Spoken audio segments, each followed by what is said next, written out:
കേരളത്തിലെ സഹകരണ ബാങ്കുകൾ പൊട്ടിയതിന് കാരണം ഇതോ? 2022-നും 2025-നും ഇടയ്ക്ക് കേരളത്തിലെ പ്രത്യേകിച്ച് മലബാർ മേഖലകളിലുള്ള സഹകരണ ബാങ്കുകൾ പൊട്ടുവാൻ യഥാർത്ഥ കാരണം എന്താണെന്ന് ഒരു അന്വേഷണം ഇതുവരെ നടന്നിട്ടുണ്ടോ? നിയമവിരുദ്ധ ക്രമവിരുദ്ധ വായ്പകൾ, അഴിമതികൾ എന്നൊക്കെ ഒഴുക്കൻ മട്ടിൽ പറയുമ്പോൾ നൽകിയ നിയമവിരുദ്ധ വായ്പകൾ എന്തിനാണ് ഉപയോഗിച്ചതെന്ന ഒരു അന്വേഷണം നടത്തിയാൽ ഇതിൻ്റെ എല്ലാം സത്യം പുറത്തു വരും. പക്ഷേ കഴിഞ്ഞ സർക്കാരോ നിലവിലെ പൂക്കി സർക്കാരോ യാതൊരു അന്വേഷണവും ഇക്കാര്യത്തിൽ നടത്തില്ല. കാരണം അപ്രകാരം ഒരു അന്വേഷണം നടത്തിയാൽ അതിൻ്റെ യഥാർത്ഥ കാരണങ്ങൾ പുറത്തു വന്നാൽ സംഗതി പാളും. i2y ന്യൂസ് ഇന്ന് ഇതുപോലെയൊരു ഇൻവെസ്റ്റിഗേഷൻ നടത്തുവാൻ കാരണം കേരളത്തിൽ ലഹരി മാഫിയയുടെ അടിവേരറുക്കണം എന്ന ലക്ഷ്യത്തോടെ തുഫാൻ ദ നാർക്കോ ഹണ്ട് നടക്കുന്നത് കൊണ്ടാണ്. അവിടെ ഇവിടങ്ങളിൽ ചെറിയ കഞ്ചാവ് MDMA പൊതികളുമായി ചില അപ്പാവികളെ പിടിക്കുന്നുണ്ടെങ്കിലും ഇതിൻ്റെ പിന്നിലെ യഥാർത്ഥ മാഫിയകളിലേക്ക് ഒന്നും എത്തുന്നില്ല. ഇത് ചുരുക്കം പറഞ്ഞാൽ മയക്കുമരുന്നിനുള്ള ഒരു പരസ്യമായി മാറുകയും ഇതിൻ്റെ ഡിമാൻഡ് വർദ്ധിപ്പിക്കുകയും വില വർദ്ധിപ്പിക്കുകയുമാണ് ഇപ്പോൾ ചെയ്യുന്നത്. ചുരുക്കം പറഞ്ഞാൽ സർക്കാർ ചെലവിൽ ഒരു പരസ്യ ക്യാമ്പയിൻ. അന്യരാജ്യങ്ങളിൽ നിന്നും അന്യസംസ്ഥാനങ്ങളിൽ നിന്നും കടൽ മാർഗവും വ്യോമമാർഗവും കരമാർഗവും ഇന്നും കേരളത്തിൽ ആവശ്യം പോലെ മയക്കുമരുന്നുകൾ എത്തിക്കൊണ്ടേയിരിക്കുന്നു.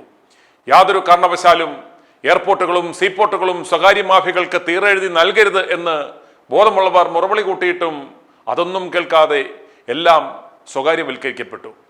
അവർ ഇന്ന് സമാന്തര സർക്കാരുകളായി വർത്തിക്കുന്നു. ആര് ഭരിക്കണം, ആര് മുഖ്യമന്ത്രിയാകണം എന്ന് അവർ തീരുമാനിക്കുന്നു. നിർബാധം സ്വർണ്ണ മയക്കുമരുന്ന് കടത്തുകൾ ഇവിടെ നടക്കുന്നു. മാഫിയകൾക്ക് വേണ്ടി മാഫിയകളാൽ ഭരിക്കപ്പെടുന്ന ഒരു സംസ്ഥാനം. ബാക്കിയെല്ലാം വെറും പ്രഹസനങ്ങൾ മാത്രം. വീണ്ടും നമ്മുടെ വിഷയത്തിലേക്ക് വരാം. കേരളത്തിലെ സഹകരണ ബാങ്കുകളിൽ നിന്നും ആയിരക്കണക്കിന് കോടി ക്രമവിരുദ്ധ വായ്പകൾ നൽകിയത് എന്തിനാണ്? ആ പണം ആരൊക്കെ എങ്ങനെയൊക്കെ വിനിയോഗിച്ചു എന്ന് അന്വേഷണം നടത്തി കണ്ടുപിടിക്കണം. ഇനി ഇവിടുത്തെ ഭരണകൂടവും മാധ്യമങ്ങളും എല്ലാം മറന്നുപോയ ഒരു കാര്യം ഓർമ്മിപ്പിക്കുവാൻ i2y ന്യൂസ് ആഗ്രഹിക്കുകയാണ്.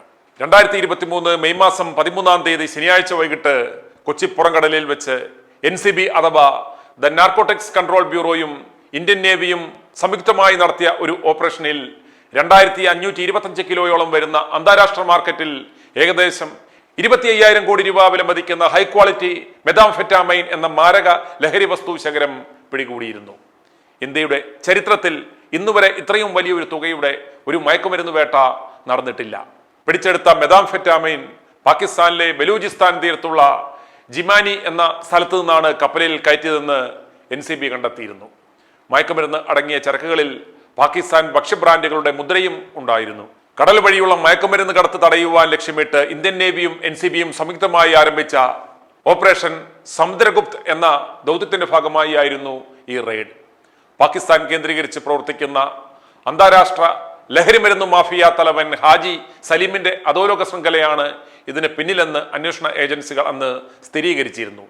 ഇയാൾക്ക് അധോലോക നായകൻ ദാവൂദ് ഇബ്രാഹിമിന്റെ ഡി കമ്പനിയായും പാകിസ്ഥാൻ ചാരസംഘടനയായ ISIയുമായും ബന്ധമുള്ളതായി കണ്ടെത്തിയിട്ടുണ്ട്. ഇറാനിലെ ചബ്ഹാർ തുറമുഖത്ത് നിന്നാണ് ഈ മയക്കുമരുന്ന് കപ്പൽ യാത്ര തിരിച്ചത്. ഇന്ത്യ, ശ്രീലങ്ക, മാലിദ്വീപ് എന്നീ രാജ്യങ്ങളിൽ വിതരണം ചെയ്യുവാനായി കൊണ്ടുവന്നിരുന്നതായിരുന്നു ഈ കൺസൈൻമെന്റ്. സംഭവവുമായി ബന്ധപ്പെട്ട് ഒരു പാകിസ്ഥാൻ സ്വദേശിയെ സുരക്ഷാ ഉദ്യോഗസ്ഥർ അന്ന് കസ്റ്റഡിയിലെടുത്തിരുന്നു. പുറംകടലിൽ നങ്കൂരമിട്ട മദർഷിപ്പിൽ നിന്ന് ചെറിയ ബോട്ടുകളിലായാണ് മയക്കുമരുന്ന് മട്ടാഞ്ചേരി വാർഫ് വഴി കേരള തീരത്തേക്ക് എത്തിക്കുകയും കൂടാതെ ശ്രീലങ്കയിൽ എത്തിച്ച് അവിടെ നിന്നും ബോട്ട് മാർഗം കേരളത്തിലേക്കുൾപ്പെടെ എത്തിക്കുവാനും പദ്ധതി ഇട്ടിരുന്നത്. മയക്കുമരുന്ന് കൊണ്ടുവന്ന മദർഷിപ്പ് പിന്നീട് കടലിൽ മുങ്ങിപ്പോയി എന്നാണ് കേൾക്കുവാൻ സാധിക്കുന്നത്. 2525 കിലോ, അതും ഓരോ കിലോ പാക്കറ്റുകളായി സൂക്ഷിച്ചിരുന്ന കൺസൈൻമെന്റ് നാവികസേന പിടിച്ചെടുത്തു എന്ന് അവകാശപ്പെടുന്നു. വെറും 2525 കിലോ മയക്കുമരുന്നുമായി ഒരു മദർഷിപ്പ് വരുമോ? അതിൽ എത്ര ടൺ മയക്കുമരുന്നുകൾ ഉണ്ടായിരുന്നു, വേറെ എന്തൊക്കെ ആ കപ്പലിൽ ഉണ്ടായിരുന്നു എന്നൊന്നും അറിവില്ല. അന്വേഷണവും നടന്നതായി അറിവില്ല. ആരും അന്വേഷിച്ചുമില്ല. അന്ന് കേരളം ഭരിച്ച ഉന്നതന്മാരുടെ അറിവോടുകൂടിയാണ് ഈ കൺസൈൻമെന്റ് കേരള തീരത്തെത്തിയത് എന്ന കാര്യത്തിൽ യാതൊരു സംശയവും വേണ്ട. ഈ സംഭവത്തിന് ശേഷമാണ് കേരളത്തിലെ പല അപകരണ ബാങ്കുകളും പൊട്ടിയത് എന്ന് കേൾക്കുമ്പോൾ ഒരുപക്ഷെ അതൊരു തികച്ചും യാദൃശികമായ കാര്യമാണ് എന്ന് തോന്നാമെങ്കിലും ഒരു അന്വേഷണം നടത്തിയാൽ പല കാര്യങ്ങളും പുറത്തുവരും തീർച്ച. പി വി അൻവർ അന്ന് നടത്തിയ ആ ആരോപണവും സംഭവങ്ങളുമെല്ലാം ഇതുമായി നാം ഒന്ന് കൂട്ടി വായിക്കണം. മയക്കുമരുന്ന് കടത്തിലൂടെ ലഭിക്കുന്ന പണം ഇന്ത്യയിലെ ഭീകരപ്രവർത്തനങ്ങൾക്കായി ഉപയോഗിക്കുന്നുണ്ടോ എന്ന് കണ്ടെത്തുവാൻ NIA ഈ കേസിൽ സമാന്തര അന്വേഷണം നടത്തിയിരുന്നു. മയക്കുമരുന്ന് ഇന്ത്യയിലേക്ക് എത്തിക്കുവാൻ മുഖ്യ ഏജന്റുമാരെ സഹായിച്ചിരുന്നതായി സംശയിക്കുന്ന ദക്ഷിണേന്ത്യയിലെ ചില മതസംഘടനകൾ മാത്രമല്ല, തമിഴ്നാട്ടിലെ ശ്രീലങ്കൻ അഭയാർത്ഥി ക്യാമ്പുകൾ, കർണാടകയിലെ ചില ലോബികൾ ഒക്കെ കേന്ദ്രീകരിച്ച് NCB അന്ന് അന്വേഷണം നടത്തിയിരുന്നു. പക്ഷേ എല്ലാം ഹാവിയായി പോയി.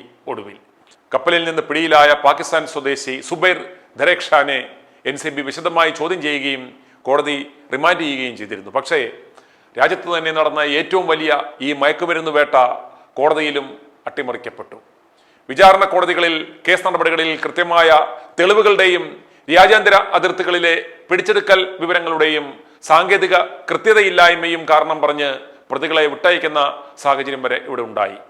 കടലിൽ വെച്ച് നാവികസേന പിടികൂടി NCBക്ക് കൈമാറുന്ന പ്രക്രിയയിലെ നിയമപരമായ ചില സാങ്കേതിക പിഴവുകൾ NCBക്കും DRIക്കും വിചാരണ കോടതിയിൽ തിരിച്ചടിയായി മാറുകയായിരുന്നു. ചുരുക്കം പറഞ്ഞാൽ എല്ലാവരും ചേർന്ന് പൂർണ്ണമായും ഇതിനെ മുക്കി. ഞാൻ തുടക്കത്തിൽ സൂചിപ്പിച്ചതുപോലെ നാട്ടുകാരുടെ കണ്ണിൽ പൊടിയിടുവാൻ, വലിക്കുവാൻ ചെറിയ പൊതിയും മേടിച്ചു പോകുന്ന കീടങ്ങളെ മാത്രം ടാർഗറ്റ് ചെയ്യാതെ ഉറവിടം കൃത്യമായി കണ്ടുപിടിക്കുക, ഇതിന്റെ മുഖ്യ കച്ചവടക്കാരെയും പിടിക്കുക. എങ്കിൽ മാത്രമേ ഓപ്പറേഷൻ തൂഫാൻ വിജയിക്കുകയുള്ളൂ. ഒരു സൈഡിൽ കൂടി തൂഫാൻ ആഞ്ഞടിക്കുമ്പോൾ മറു സൈഡിൽ കുറഞ്ഞ വീര്യമുള്ള മദ്യങ്ങൾക്ക് തീരുവ കുറച്ച് കേരളത്തിൽ മദ്യപ്പുഴ ഒഴുക്കുവാനുള്ള ശ്രമം പൂക്കിമുഖൻ നടത്തിക്കൊണ്ടിരിക്കുകയാണ്. ഉമ്മൻചാണ്ടി സർക്കാരിന്റെ കാലത്തുണ്ടായിരുന്ന 29 ബാറുകൾ 1000 പിണറായി സർക്കാരിന്റെ കാലത്താണ് എന്ന് നാഴികയ്ക്ക് 40 വട്ടം പറയുന്ന VD സതീശൻ ഈ ബാറുകൾക്ക് നൽകിയ അനുമതി പിൻവലിച്ച് പഴയതുപോലെ ആ 29 പറ്റുമോ? സമൂഹത്തെ നശിപ്പിക്കുന്ന, നമ്മുടെ നാട്ടിലെ യുവാക്കളെ വഴിയാധാരമാക്കുന്ന ഈ മദ്യക്കച്ചവടത്തിൽ നിന്നും എൻ്റെ സർക്കാരിന് വരുമാനം വേണ്ട, ബദൽ മാർഗം ഞാൻ സ്വീകരിക്കും എന്ന് പറയുവാനുള്ള ആർജവം കാണിക്കുവാൻ സതീശന് സാധിക്കുമോ? സകല മാധ്യമങ്ങളെയും അന്തിച്ചർച്ച തൊഴിലാളികളെയും വിലക്കെടുത്തിരിക്കുന്നത് കൊണ്ട് അവരാരും ഈ വിഷയത്തിൽ ഒരക്ഷരം മിണ്ടില്ല. പ്രതികരിച്ചാൽ തന്നെ ഇതിനെ പൂക്കിസം എന്ന് പറഞ്ഞ് വാഴ്ത്തിപ്പാടും. സിംഗപ്പൂരിലും ജർമ്മനിയിലുമൊക്കെ സാധാ സൂപ്പർ മാർക്കറ്റുകളിൽ വരെ വീര്യം കുറഞ്ഞ മദ്യം കിട്ടും എന്ന് പറഞ്ഞ് ന്യായീകരിക്കുകയും ഒരുപക്ഷെ അവർ ചെയ്യാൻ സാധ്യതയുണ്ട്. അവസാനിപ്പിക്കുകയാണ്. തൂഫാൻ വിജയിക്കണമെങ്കിൽ ആദ്യം 2023 മെയ് മാസം 13-ാം തീയതി ശനിയാഴ്ച വൈകിട്ട് കൊച്ചി പുറംകടലിൽ വെച്ച് NCBയും ഇന്ത്യൻ നേവിയും പിടിച്ചെടുത്ത 25,000 കോടി രൂപ വില വരുന്ന ആ മെത്താഫെറ്റാമൈൻ എന്ന മാരക ലഹരി വസ്തു ആർക്കു വേണ്ടിയാണ് കൊണ്ടുവന്നത്, അതിനുള്ള ഫണ്ട് എവിടെ നിന്നും വന്നു എന്ന് കണ്ടുപിടിക്കുക. കേരള ആഭ്യന്തര വകുപ്പ് മന്ത്രിക്ക് അത് സാധിക്കുമോ? i2i News, an eye for truth. i2i News subscribe ചെയ്തിട്ടില്ലാത്തവർ ഇപ്പോൾ തന്നെ സബ്സ്ക്രൈബ് ചെയ്യുക. നോട്ടിഫിക്കേഷൻ ലഭിക്കുവാൻ ബെൽ ബട്ടണും അമർത്തുക.